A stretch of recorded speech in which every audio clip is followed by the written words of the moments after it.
করে আসছে, কিন্তু সেটার শুরু আমার নবী করিম সাল্লাল্লাহু আলাইহি ওয়াসাল্লামের যুগে।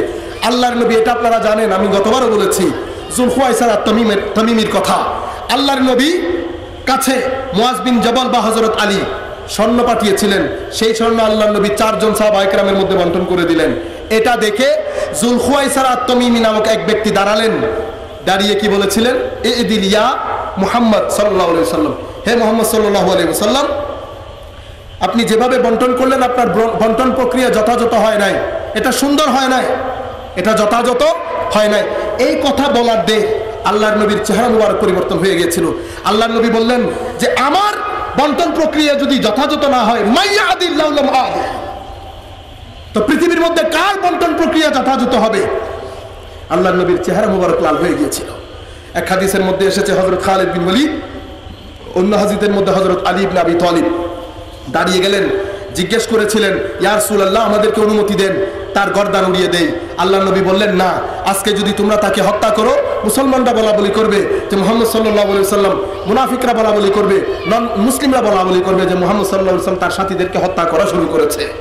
সে ওই স্থান থেকে উঠে চলে গেল। এরপরে আল্লাহর নবী কি বললেন? আল্লাহর নবী বললেন, এই ব্যক্তির উদর থেকে এমন এক সম্প্রদায়ের উদ্ভব হবে যাদের নামাজ, যাদের রোজা, যাদের হজ, যাদের যাকাত, যাদের কোরআনে পাকের তিলাওয়াত তোমাদের চেয়ে অনেক বেশি হবে। কাদেরকে বলছে? সাহাবায়ে কেরামকে, যাদের রাত কাটতো আল্লাহর ইবাদতের তৃষ্ণায়, দিন কাটতো যাদের আল্লাহর দিদারের আশায়। এমন সাহাবায়ে কেরামকে বলছে, তোমরা তোমাদের নামাজ রোজাকে হালকা মনে করবে যদি তাদেরটা দেখো। বুঝতে পেরেছেন? এখন আমলের কোনো সমস্যা ছিল না? ছিল না। কিসের সমস্যা ছিল? মুহাব্বতের। তো এটা শুরু হয়েছিল যুলখুয়াইসার আত-তামিমি দিয়ে। হযরত উসমান গনির জামানায় তারা মোটামুটি সমাজের মধ্যে পরিচিতি লাভ করলো। তারা কমপ্লিট পলিটিক্যাল আইডেন্টিটি, একটা পলিটিক্যাল গ্রুপ হিসেবে হযরত আলী ইবনে আবি তালিবের জামানায় ফিতনায়ে খারিজিয়াতের নামে তাদের উদ্ভব হয়েছিল। যখন হযরত আলী ইবনে আবি তালিবের জামানায় তাদের উদ্ভব হলো, তারা হযরত আলী ইবনে আবি তালিবকে কাফের ঘোষণা করেছিল। নাউযুবিল্লাহ। তাদের স্লোগান কি ছিল? তাদের স্লোগান ছিল লা হুকমা ইল্লা লিল্লাহ, আল্লাহর হুকুম ছাড়া কারো হুকুম মানি না। এটা কি মুসলমানের ডায়ালগ না নন মুসলমানের ডায়ালগ? আল্লাহর হুকুম ছাড়া কারো হুকুম মানি না, এটা কাদের ডায়ালগ? মুসলমানের ডায়ালগ। তো সেই জন্য হযরত আলী কি বলেছিলেন? হযরত আলী বলেছিলেন, তোমাদের ডায়ালগ ঠিক, তোমরা যে কথা বলছো দাবি সত্য, বিতর ওয়া ইউরাদু বিহিল বাতিল কওলুহুল হক, কথা সত্য, লা হুকমা ইল্লা লিল্লাহ, আল্লাহর হুকুম ছাড়া হুকুম মানি না, কথা সত্য, কিন্তু ভিতরে গন্ডগোল, ভিতরে নিয়ত খারাপ, নিয়ত বাতিল। কাকে কাফের ফতোয়া দিয়েছে? মান কুনতু মাওলাহু ফাহাযা আলিয়ুন মাওলা। এমন আলীকে কাফের ফতোয়া দিয়ে পৃথক হয়ে গেল একটা আলাদা পলিটিক্যাল আইডেন্টিটি নিয়ে, যেটার বিরুদ্ধে হযরত আলী যুদ্ধ ঘোষণা করেছিলেন, যেটা ফিতনায়ে খাওয়ারিজ হিসেবে তা কিয়ামত পৃথিবীর মধ্যে আসবে মুসলমানদের ঈমান এবং আকীদাকে ধ্বংস করার জন্য। আজকের সমাজে আপনারা যাদেরকে অ্যাগ্রেসিভ দেখেন, যারা দ্বীনের নামে, ইসলামের নামে, রাসূলের নামে যারা বোমাবাজি করেন, যারা সন্ত্রাসবাদ করেন, তারা নামে মুসলমান কিন্তু তাদের আইডিওলজি হতে খারিজিয়তের আইডিওলজি। কারণ আল্লাহর নবী সেদিন বলে দিয়েছেন, আপনাদেরকে কনফিউশনের মধ্যে ছেড়ে যান নাই। আপনাদেরকে, বিশেষ করে যুবকদেরকে বলছি, তোমাদেরকে আল্লাহর নবী কনফিউশনের মধ্যে ছেড়ে যান নাই। আল্লাহর নবী বলেছেন তোমাদের যে আমি আমার দ্বীনকে দ্বীনের আলোর মতো রেখে যাচ্ছি, আমার কোরআনকে দ্বীনের আলোর মতো রেখে যাচ্ছি, কোনো কনফিউশন রেখে যাচ্ছি না, কোনো কনফিউশন রেখে যাচ্ছি না। তোমাদের মধ্যে এমন মানুষ আসবে যাদের মুখে দ্বীনের কথা থাকবে কিন্তু দ্বীন থেকে তারা দূরে থাকবে। কেমন দূরে? তীর ধনুক থেকে যতটুকু দূরে তারও ততটুকু দূরে থাকবে। আমল থাকবে, কোরআনে পাকের তিলাওয়াতে ঠোঁট ভিজা থাকবে। তো সমস্যা কি থাকবে? হুব্বে মুস্তাফা, আল্লাহর নবীর প্রতি প্রেম, ভালোবাসা, আকীদত, আল্লাহর নবীর প্রতি মেন্টাল এবং সেন্টিমেন্টাল অ্যাটাচমেন্ট থাকবে না, যেটা সাহাবায়ে কেরামের ছিল, যেটা সাহাবায়ে কেরামের ছিল। চিন্তা করে দেখেন, যুবকদেরকে বলছি, আল্লাহর নবীর থু মুবারক, থু আল্লাহর নবী যখন থু মুবারক ফেলতেন, চিন্তা করে দেখছেন, ওইটাও সাহাবায়ে কেরাম নিয়ে নিতেন, সেটা নিয়ে মুখে আর বুকে লাগাতেন। থু মুবারক নিয়ে নেওয়ার কথা আল্লাহ কোরআন শরীফে বলেছেন যে আমার নবী থু মুবারক ফেললে হে আমার নবীর সাহাবায়ে কেরাম তোমরা সেটা নিয়ে নিও, সেটা আল্লাহর নবী না আল্লাহ কোরআনে পাকের মধ্যে বলেছেন, না আল্লাহর নবী হাদিসে পাকের মধ্যে বলেছেন। সেটা ঈমানের দাবি ছিল, সেটা ঈমানের দাবি ছিল, কারণ সাহাবায়ে কেরামের ঈমানের ট্রেনিং দিয়েছেন খুদ আল্লাহ রাব্বুল আলামিন, খুদ আল্লাহ রাব্বুল আলামিন। আমি এখানে একটা কনসেপচুয়াল ক্লারিটি করি। যতদিন পর্যন্ত সাহাবায়ে কেরাম মক্কায় মুআজ্জামার মধ্যে ছিলেন, যতদিন সাহাবায়ে কেরাম মক্কায় মুআজ্জামার মধ্যে ছিলেন, আল্লাহ কখনো সাহাবায়ে কেরামকে এটা বলেন নাই যে আমার নবীর সাথে কথা বলতে সাবধান, আমার নবীর সাথে আদব শিকার নাই। যতদিন মক্কা শরীফের মধ্যে ছিল, যেহেতু মক্কা শরীফে মুসলমানরা নন মুসলমানের সাথে ছিল, মিক্স ছিল, তখন শুধু ঈমানের কথা বলেছে। কিসের কথা? ঈমানের কথা। কেন? কারণ সেখানে নিজের মানুষও আছে, পরের মানুষও আছে। অনরা যাতে গরত মিটিং করন পরিবার লইয়ে নেই, এটা যদি বাইরের কোনো মানুষ তাহে অনরা গরুয়া হতাই আলাপ করেন না, না কেয়া এটা বাইরের মানুষ তাহে দেয়। তো মক্কা শরীফের মধ্যে গড়ের মানুষও আসেন, বাইরের মানুষও আছে। তো গড়ের মানুষ বাইরের মানুষ একসাথে আসেন দি এডে শুধু ঈমানের কথা হই দে, পার্সোনাল কথা ন হয়। যেই মাত্র সাহাবায়ে কেরাম মদিনা শরীফের মধ্যে আসলেন, মদিনা শরীফের মধ্যে আল্লাহর নবী ইসলামিক স্টেট প্রতিষ্ঠা করলেন। এখন সাহাবায়ে কেরামকে তারবিয়ত দিচ্ছেন খুদ আল্লাহ রাব্বুল আলামিন, যে এতদিন তোমরা ওখানে ছিলে, পর ছিল পর, সেখানে আমি শুধু ঈমানের কথা বলেছি, ইয়া আইয়ুহান নাসু উবুদু রাব্বাকুম বলেছি। এখন তোমরা মদিনা শরীফের মধ্যে এসেছো, মুসলমানদের সোসাইটি হয়েছে, আসো আমি তোমাদেরকে আমার নবীর তারবিয়ত শিখাই, আমার নবী তারবিয়ত শিক্ষা দেই, নবীর প্রতি তারবিয়ত কেমন হওয়া উচিত। আল্লাহ ঘোষণা করলেন ইয়া আইয়ুহাল্লাযীনা আমানু, এতদিন বলেছে ইয়া আইয়ুহান নাস, এখন বলছে ইয়া আইয়ুহাল্লাযীনা আমানু। মুসলমানরা, হে আমার নবীর সাহাবায়ে কেরাম, হে আবু বকর, উমর, ফারুক, আলী, লা তুকদ্দিমু বাইনা ইয়াদাইল্লাহি ওয়া রাসূলিহি ওয়াত্তাকুল্লাহ। আমি এবং আমার নবীর আগে ঘোরাঘুরি করিও, আগে আগে যেও না। আচ্ছা, আগে আগে যেন, এরপর কি বলছে? ওয়াত্তাকুল্লাহ, আল্লাহকে ভয় করিও। ইবগ হতইতের না, আগে আগে যেও না, ওয়াত্তাকুল্লাহ, আল্লাহকে ভয় করিও। দুর্বন্দিত হলো মিল আছে না? আয় ওরে হইদি ওয়া আর ওরে বাত খাইউন, আর ওরে বাত খাইউন, মাদ্রাসা যাই হতইনি বলবে। এটা একটা কথা হলো, একটার সাথে আরেকটার কোনো লিঙ্ক আছে। এখন আল্লাহ বলছেন আমি আর আমার রাসূলের আগে আগে যেও না, আল্লাহকে ভয় করিও। এটার সাথে এটা লিঙ্ক কি? লিঙ্ক এটা আল্লাহ বুঝাতে চাচ্ছেন, বান্দা তাকওয়া তার কাছে থাকবে যে আমার নবীর সাথে বেয়াদবি করবে না। আমার নবীর আগে আগে ঘোরার সময় তুমি চিন্তা করে দেখিও, এখানে আল্লাহ ইনডাইরেক্ট মেসেজ দিচ্ছেন, আদব যার কাছে তাকওয়া তার কাছে, যার কাছে আদব নাই সে আমার নবীর আগে আগে ঘুরবে, তার কাছে তাকওয়াও নাই।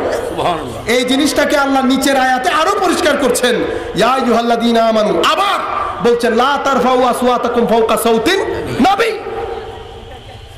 এতদিন মক্কা শরীফের মধ্যে কথাগুলো বলেন নাই, তারবিয়ত, আদব, আল্লাহর নবীর প্রতি প্রেম ভালোবাসা, আদবের সম্পর্ক কেমন হবে সেটা মদিনা শরীফের মধ্যে শিখাচ্ছেন। খবরদার আমার নবীর মজলিসে বসে আমার নবীর আওয়াজের চেয়ে উঁচা হয় সেই ধরনের সাউন্ড নিয়ে কথা বলিও না। ওয়ালা তাজহারু লাহু বিল কওল কাজাহরি বাদিকুম বা, এরপরে আনতা বাতা আমা লুকুম আনতুম লা তাশউরুন। তোমরা যেভাবে পরস্পর অ্যাড্রেস করো, ও বাইফুত, ও এই ধরনের অ্যাড্রেস আমার নবীর সাথে করিও, এই কথাগুলো মক্কা শরীফে বলেন নাই, কিন্তু এগুলো এখানে এসে বলছেন, এখানে এসে বলছেন এই ধরনের কথা বলিও না।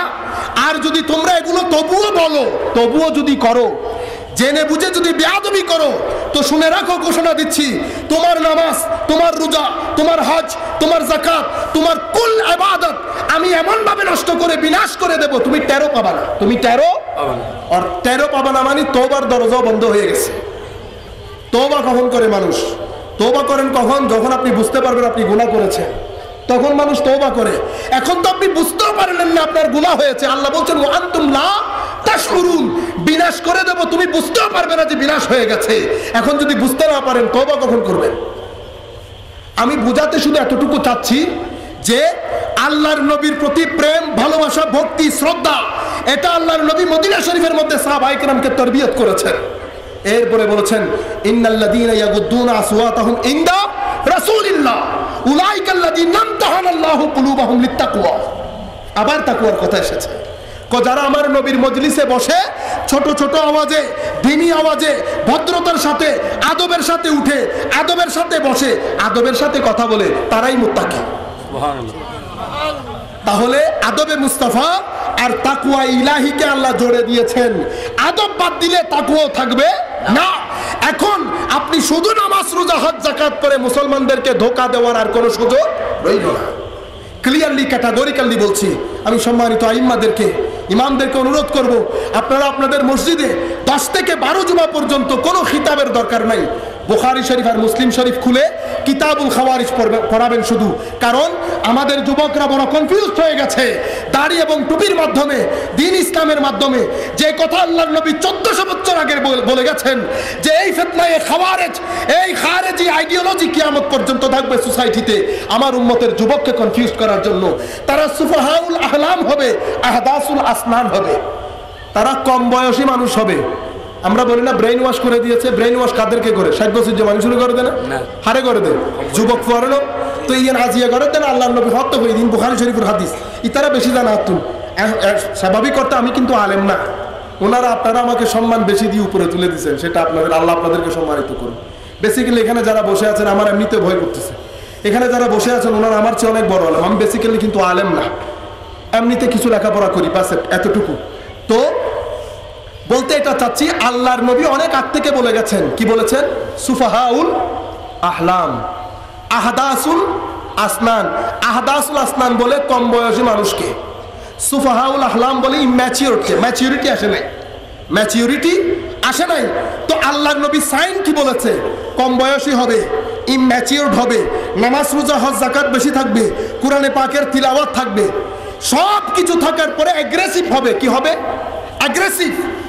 কোথায় কোথায় মারপিটের কথা হবে, কাফেরের ফতোয়া আসবে। এগুলা হচ্ছে ফিতনায়ে খারিজিয়ত। ফিতনায়ে যারা অসংখ্য সাহাবায়ে কেরামকে হত্যা করেছে, নারী পুরুষ কাউকে বাদ দেয় না। ইসলামের আল্লাহর নবী বলেছে তা কিয়ামত, তা কিয়ামত, কিয়ামত পর্যন্ত এরা আসতে থাকবে। এরা হচ্ছে আশরারুল খালকি ওয়াল খালায়েক, আল্লাহর আসমানের নিচে জমিনের উপরে সবচেয়ে নিকৃষ্ট সৃষ্টি। মুসলমান আখলাকের নাম, ইসলাম চরিত্রের নাম, ইসলাম ভদ্রতার নাম, ইসলাম নম্রতার নাম, ইসলাম আখলাকে মুস্তাফার নাম, ইসলাম নমনীয় হওয়ার নাম, ইসলাম নরম হয়ে যাওয়ার নাম, ইসলাম ভদ্রতার নাম।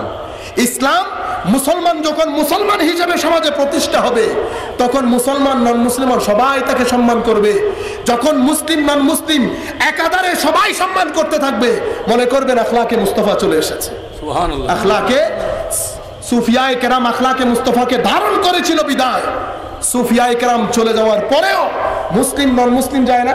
শের বাংলা শাহ হুজুর মাজার শরীফ জাহানি মুসলমান যাবে না, নজা নন মুসলিম নজা ক্যা? আখলাকে মুস্তাফা এমন একটা নূরের নাম, আখলাকে মুস্তাফা এমন একটা নূরের নাম, সেই নূর যখন কোনো মানুষ ধারণ করে সে মানুষ আলোকিত হয়। এখন মোমবাতির আলোতে মুসলমানরাও আলোকিত হয়, নন মুসলিমও আলোকিত হয়। সেই নূরের নাম রহমাতুল লিল আলামিন। আমি আখলাকি কথাগুলো, আমালের কথাগুলো কালকে আসবো, আমার জিনিসগুলো পরিষ্কার করে নেই। এখন সেকুলার অ্যাটাক এবং রিলিজিয়াস অ্যাটাক, রিলিজিয়াস অ্যাটাকটা করা হয়েছে মুসলমানের মাধ্যমে, রিলিজিয়াস অ্যাটাক করা হয়েছে মুসলমানের মাধ্যমে। কিভাবে বুঝবেন? যখন বিদআতের কথা আসবে, কথায় কথায় শিরকের কথা আসবে। ওয়েস্টার্ন ওয়ার্ল্ড থার্ড ওয়ার্ল্ড কান্ট্রিকে শাসন করে এবং ডমিনেট করে এবং জুলম করে। মধ্যে দুইটা স্লোগান থাকবে, একটা বিদআতের স্লোগান, একটা শিরকের স্লোগান। আল্লাহর নবী বলছে জমিনের মধ্যে শিরক হবে না। আপনি কথায় কথায় মুসলমানদের 98 জনকে আপনি শিরকের ফতোয়া দিয়ে দিলেন, বেদাতের ফতোয়া দিয়ে দিলেন। শিরকের ফতোয়া থাকবে, বিদআতের কথা থাকবে, সর্বসাকুল্যের টার্গেট তাদেরকে থাকবে যারা আল্লাহর নবীর প্রতি দিওয়ানা, আল্লাহর নবীর প্রেমে বিশ্বাসী, ভালোবাসায় বিশ্বাসী। যখন মুসলমানরা অ্যাগ্রেসিভ হবে, আল্লাহর নবীর প্রেম ভালোবাসা মকামের কথা বলবে না, শুধু আল্লাহর নবীর মকামে আবদিয়তের কথা বলবে, মকামে মাহবুবিয়তের কথা বলবে না, তখন ধরে নেবেন এটার মধ্যে ফিতনায়ে খারিজিয়ত আছে। কি আছে? ফিতনায়ে খারিজিয়ত। এই দুইটা অ্যাটাক। এখন আপনারা দেখেন অ্যাটাকটাকে বাস্তবায়ন করার জন্য তাদের পরিকল্পনা দেখেন। তারা প্রথমে মানুষের মেধা নিয়ে গবেষণা করেছে। কি নিয়ে? মেধা। মেধা নিয়ে গবেষণা করে তারা পেয়েছে 3 ধরনের মেধা আছে। কারণ মানুষের মেধা নিয়ে যদি গবেষণা না করে তো কার মেধা কিরকম তাকে সেই ধরনের ডোজ দিতে হবে না? আচ্ছা, এখন কিছু মানুষের মেধা তাদেরকে আমরা বলি, কোনো মানুষের মধ্যে যখন আপনি লেখাপড়ার ঝোঁক বেশি দেখবেন, আপনি বাচ্চাদের মধ্যে দেখেন কিছু বাচ্চা আছে লেখাপড়ার ঝোঁক, কোনো কিছু পাক সে পড়া শুরু করে, আপনি কোনো একটা খেলনা তারে দিছেন, সে খেলার আগে খুলে দেখবে, খেলার আগে খুলে দেখবে আগে। আপনি যদি সে যদি খুলে দেখে আপনি তাকে থাপ্পড় দিয়েন না, দোষ তার না, তার মেধার দোষ। কারণ তার মেধার মধ্যে অ্যাসপেক্ট অফ পারসেপশন বেশি, অ্যাসপেক্ট অফ পারসেপশন বলে সেটাকে, অ্যাসপেক্ট অফ পারসেপশন বেশি বিদায় তাকে যদি আপনি কোনো খেলনা দেন সে খেলার আগে খুলে দেখবে, সে কোনো একটা পেজ পেলে পড়বে, সে গবেষণাধর্মী হয়, পড়ার প্রতি ঝোঁক বেশি থাকে। তার মানে তার মেধার মধ্যে পারসেপশন বেশি, অ্যাসপেক্ট অফ পারসেপশন মানে ওই পার্টটা তার মেধার মধ্যে। আমরা মেধাকে 3 ভাগে ভাগ করে, perception, intention, emotion. Perception, intention, emotion, এই 3টা ভাগে মেধা বিভক্ত। কিছু মানুষের মধ্যে পারসেপশন বেশি থাকে, সেটা কি করে বুঝবো? বুঝবো এইভাবে যে ওই ছেলেটা লেখাপড়ার প্রতি খুব বেশি ঝোঁক থাকবে, কোনো একটা কিছু দিয়েছেন খুলে ফেলবে, ল্যাপটপে বসাইলেন বা কম্পিউটারে বসাইলেন, সে আপনি রুম থেকে বের হয়েছেন, সে সেটারে তার কাজ সে করে ফেলছে, তাকে আপনি মেরে কাজ হবে না, তাকে খুলতে দেন, যে খুলতে জানে সে লাগাইতেও জানে। এখন পারসেপশন বেশি থাকার কারণে এই গন্ডগোল। তো এই যাদের মধ্যে পারসেপশন বেশি তাদেরকে ধোঁকা দেবে কেমনে? তাদেরকে ধোঁকা দেওয়ার জন্য ম্যাটেরিয়ালিস্টিক ফিলসফির আহ্বান করেছে, ডারকেন দিয়ে কিতাব লিখিয়েছে, ম্যাক্স ওয়েবারের মতো বিশ্ববিখ্যাত মানুষদেরকে দিয়ে কিতাব লিখিয়েছে, ফিলোসফিক্যাল অ্যাটাক করেছে, মডার্ন ইকোলজিক্যাল অ্যাটাক করেছে, এদেরকে দিয়ে ম্যাটেরিয়ালিস্টিক ফিলসফিকে পৃথিবীর প্রত্যন্ত অঞ্চলে ছড়িয়ে দিয়েছে। ইউনিভার্সিটিতে পড়ানো হচ্ছে কিনা? এখন আপনি ইউনিভার্সিটিতে আপনি ইংলিশ লিটারেচার পড়েন, সেখানে নিৎসের ফিলোসফি পড়ায়। কার ফিলোসফি? নিচ্ছে। এখন নিচ্ছে সে আল্লাহর অস্তিত্বে বিশ্বাস করে না। কোনো মানুষ, আমার মতো মানুষ, দ্বীনের উপর, কোরআনের উপর, আল্লাহর ওজুদের উপর যার পুক্ত বিশ্বাস নাই, স্বাভাবিকভাবে আমাদের দেশে যারা ইউনিভার্সিটিতে পড়তে যায় আকীদা তাদের তেমন পোক্ত হয় না। এই ব্যক্তি যখন নিৎসের ফিলোসফি পড়ে ইউনিভার্সিটিতে ঢোকার সময় ইমানদার থাকে, বের যখন হয়ে গেছে ইমান আর নাই। কাকে কি দিয়ে আপনি, আমরা কোথায় বসে আছি, আক্রমণ কোথায় হচ্ছে চিন্তা করে দেখেছেন? আমাদের প্ল্যান কতটুকু উপরের হওয়া উচিত? আপনি এখানে বসে আছেন আপনার ইউনিভার্সিটিতে, কই আল্লামা ইকবালের ফিলোসফিকে যথাযথভাবে পড়ানো হয় না? আমি জানি না এখানে নিৎসের ফিলোসফি ঠিকই পড়ানো হয়, আল্লামা ইকবালের ফিলোসফি পড়ানো হয় কিনা। আপনারা বুঝতে পেরেছেন? এখন এই ধরনের অ্যাটাকের মাধ্যমে যুব সমাজের অন্তর থেকে দিন বের হয়ে আসছে। যুব সমাজ দিন কোত্থেকে শিখবে? যুব সমাজ দিন কোত্থেকে শিখবে? ঈদে মিলাদুন নবীর মজলিস করা হয়, রবিউল সানি মাসের মজলিস করা হয়, এখন আবার বিদআতের ফতোয়া এসে যায়। একদিক থেকে রিলিজিয়াস অ্যাটাক হয়, একদিক থেকে রিলিজিয়াস অ্যাটাক হয়, আর একদিক থেকে ফিলোসফিক্যাল অ্যাটাক। মাঝখানে আমরা বসে আছি কোনো মিশন ছাড়া, কোনো প্ল্যান ছাড়া, যার কারণে আমরা চোর হয়ে গেছি, আমরা চোর হয়ে গেছি। সমাজের মধ্যে বাসুন্নিতে পকেট মারতে দেখেন না, পকেট মারার সময় পকেট মারটাকে 3 জন, আপনি মানুষ হলেন একজন, পকেট মারছে আপনি ধরছেন, এখন আপনি আওয়াজ করতে পারতেছেন না। কেন? কারণ আপনি হইলেন একজন, সে হইল 3 জন। কথা আপনি বেশি বলবেন, সে বলবে উল্টা আপনারে পকেট মার বলে 3 জন একসাথে মারা শুরু করবে। মারটা খাইলো কে? বুঝতে পারতেছেন? আমাদের কেস বড় শক্ত ছিল, ওয়াকালতের কারণে হেরে যাচ্ছে।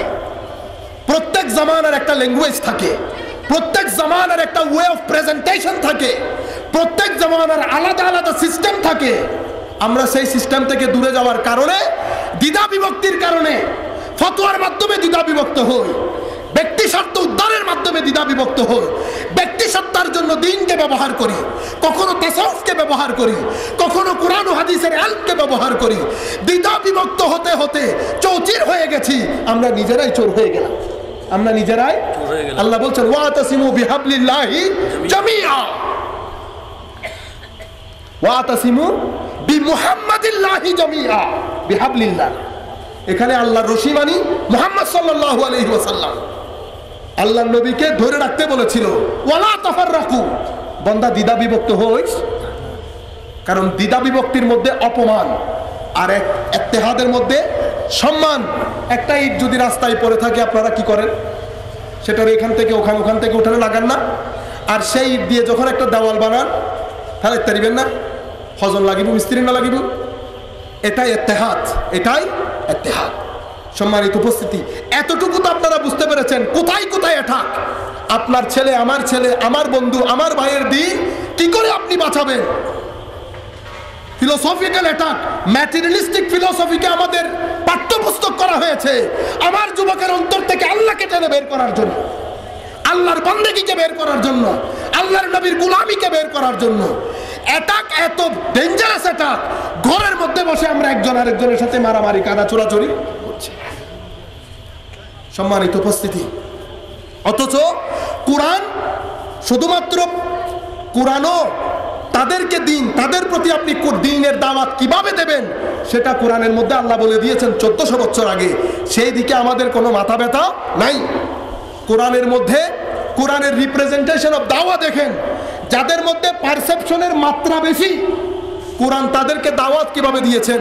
কোরআন তাদেরকে দাওয়াত দিচ্ছেন, ইন্না ফি খালকিস সামাওয়াতি ওয়াল আরদ ওয়া ইখতিলাফিল লাইলি ওয়ান নাহার লাআয়াতিল লিউলিল আলবাব الذين يذكرون الله قياما وقعودا وعلى جنوبهم ويتفكرون في خلق السماوات والارض ربنا ما خلقت هذا باطلا فقنا عذاب النار। কোরআন যাদের মধ্যে মেধার ভাগ বেশি, কোরআন তাদেরকে বলছে ইকরা বিসমি রাব্বিকাল্লাযী খালাক খালাকাল ইনসানা মিন আলাক। যাদের মধ্যে পারসেপশন বেশি তাদেরকে আল্লাহ বলছেন বান্দা, হাবিবকে বলছেন যে হাবিব পড়ুন সেই সত্তার নামে যিনি আপনাকে সৃষ্টি করেছেন, যিনি আল্লাযী খালাক, যিনি সৃষ্টি করেছেন। এখন যাদের মধ্যে পারসেপশনের মাত্রা বেশি তাদের জন্য বলছে খালাকাল ইনসানা মিন আলাক। তিনি মানুষকে সৃষ্টি করেছেন মায়ের পেটে জোকের মতো একটা ঝোলানোর অংশ রক্তপিণ্ড থেকে। কি থেকে? মায়ের পেটে জোক ছিল না, জোক রক্ত হাতে জোক, আলাক ওর উগ্র আরবির অর্থ আলাক, আলাক ওর উগ্র শব্দের অর্থ হল লিচ, মানে জোক জোক জোক।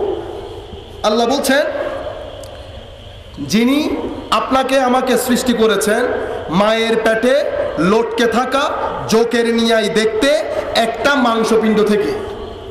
এটাকে আমার জন্য বলেছে? মায়ের পেটে জোকের মতো রক্তপিণ্ড লটকে থাকছে, এটা আমার কোনো দরকার আছে? এটা দরকার কার? যারা সায়েন্স নিয়ে গবেষণা করে, যারা গবেষক, তাদের প্রয়োজন। আমার আর আপনার মতো কারো প্রয়োজন নাই। কারণ কোরআন শুধু আমার আর আপনার জন্য না, কোরআন সর্বকালের সব ধরনের মেধার জন্য। সুবহানাল্লাহ। কোরআন সর্বকালের সব ধরনের মেধার জন্য। এই আয়াত পরে ডক্টর কিথ মুর, টরন্টো ইউনিভার্সিটির বায়োলজি ডিপার্টমেন্ট অফ বায়োলজির হেড অফ দি ডিপার্টমেন্ট, জীববিজ্ঞানের হেড অফ দি ডিপার্টমেন্ট, সে বলছে আমি এই আয়াত পরে আমার গায়ের মধ্যে কাপড়ই ধরেছিল যে 1400 বছর আগে গারে হেরার অন্ধকারে নিমজ্জিত নবীর উনি কিভাবে এই সংবাদ পেলেন যে মায়ের পেটে সন্তান জোকের মতো লটকানো থাকে। এটা গারে হেরা গুহায় 1400 বছর আগে মুহাম্মদ সাল্লাল্লাহু আলাইহি ওয়াসাল্লামের কি করে খবর হলো? তখন তো কোনো ল্যাবরেটরি ছিল না। উনি কি করে জানতেন মায়ের পেটে সন্তান জোকের মতো থাকে? এই জিনিসটা আমাকে দ্বীনের প্রতি দাওয়াত দেয়।